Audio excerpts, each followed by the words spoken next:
गरीब बहू का जादुई घास का एसी।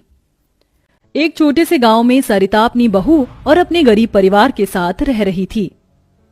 बेटा, आज हमें ये रात को सारा काम खत्म करना होगा, कल ये सारा ऑर्डर का सामान जाएगा।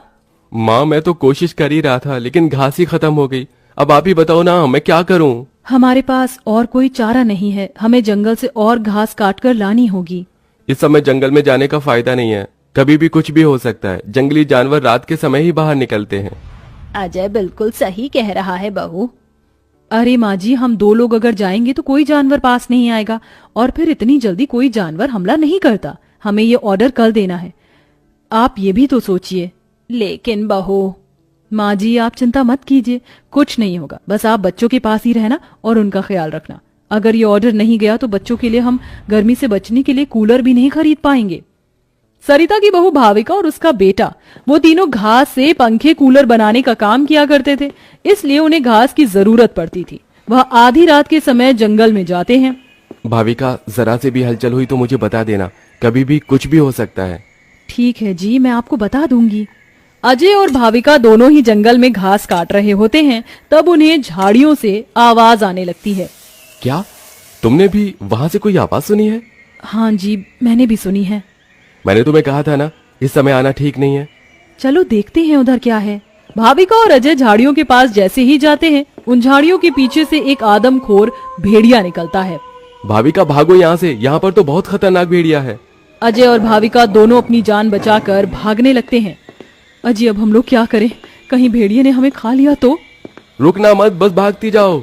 भागते भागते वो दोनों जंगल से किसी तरह बाहर निकल आते हैं और भेड़िया उनका पीछा छोड़ देता है। जान बची तो लाखों पाए, लौट के बुद्धू घर को आए। रास्ते में चलते हुए आधी रात के समय उन्हें गांव के एक कूड़े के ढेर के पास एसी पड़ा हुआ नजर आता है। अरे देखो जी, यहाँ पर एसी पड़ा है। अरे पता नहीं किसका होगा, चलो यहाँ से चलते हैं।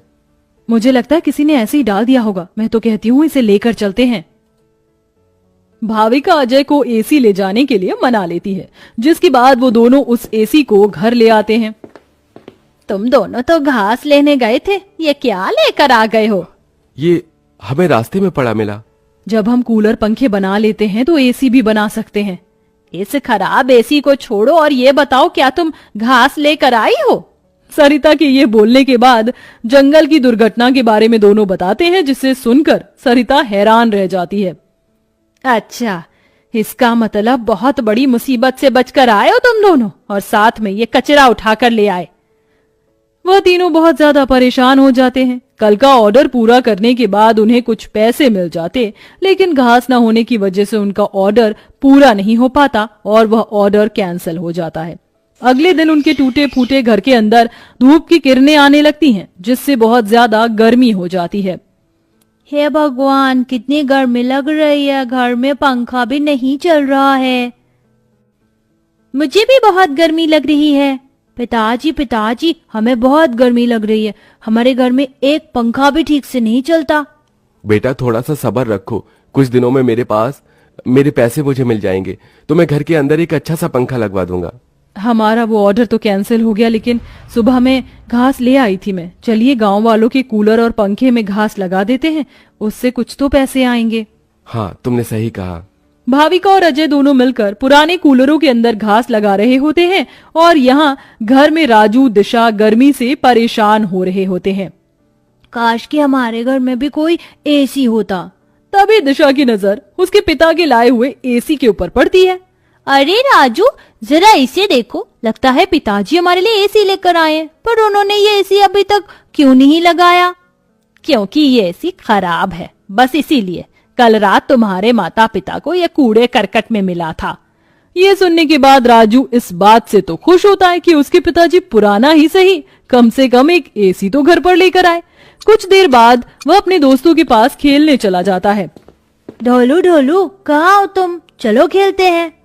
आज मैं नहीं आ सकता, बहुत गर्मी है, और इतनी गर्मी में मेरा मन नहीं कर रहा है आने का, क्योंकि मेरे घर के अंदर एसी लगा हुआ है। मैं उसकी ठंडी हवा में ही बैठना चाहता हूँ।